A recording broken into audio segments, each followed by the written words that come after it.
అందరికీ నమస్కారం.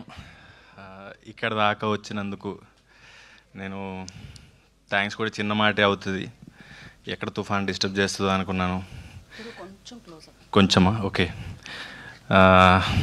ఒక 10-11 ఏళ్ళ కింద ఆఫీస్కి తిరిగి ఆడిషన్ ఇచ్చేవాడిని.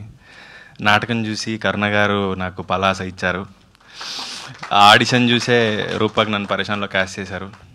ఈరోజు నేను ఒక మెసేజ్ కాల్ కూడా అందరికీ చేయాలి. ఓన్లీ మెసేజ్ పెడితే ఇంతమంది డైరెక్టర్స్ వచ్చారు.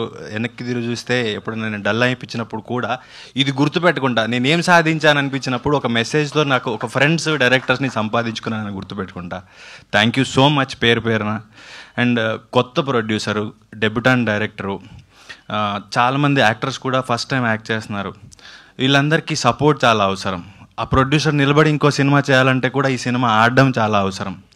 సో ఒక రిస్క్ చేసి కొంచెం మార్కెట్లో ఎంత పెడితే ఎంత వస్తుంది అనే మాటలు జరుగుతున్న టైంలో ఒక అతనికి ఒక సందర్భంలో సినిమా చేద్దాంలే పర్వాలేదు అని మాట ఇచ్చి ఆ మాట మీద నిలబడి ఈ సినిమాని ఇంత దాకా తీసుకొచ్చాడు ప్రొడ్యూసర్ సందీప్.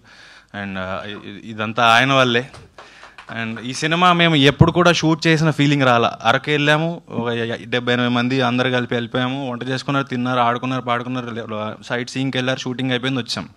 అంత సరదాగా జరిగింది. ఇది ఎక్కడ కూడా షూట్కి వెళ్ళాలి, కాల్ షీట్ ఉంది, పొద్దున్న లేవాలి, ఎక్కడ అనిపించలేదు. డైరెక్టర్ అంతే బాగా హ్యాండిల్ చేశారు. డెబ్యూటెంట్ అయినా కూడా మేమందరం ఒక టూర్కి పోయిన ఫీలింగ్ ఉండింది. అండ్ ఈ సినిమా ఇప్పుడు ఏదైతే 7th వస్తుందో మీ అందరి సపోర్ట్తో ప్రొడ్యూసర్కి డబ్బులు వస్తే ఆయన ఇండస్ట్రీలో నిలబడి ఇంకొక ప్రొడ్యూసర్గా ఆయన కంటిన్యూగా సినిమాలు చేయాలి, ఇండస్ట్రీ బాగుండాలి, అందరికీ పని దొరకాలని కోరుకుంటున్నాను. Thank you so much.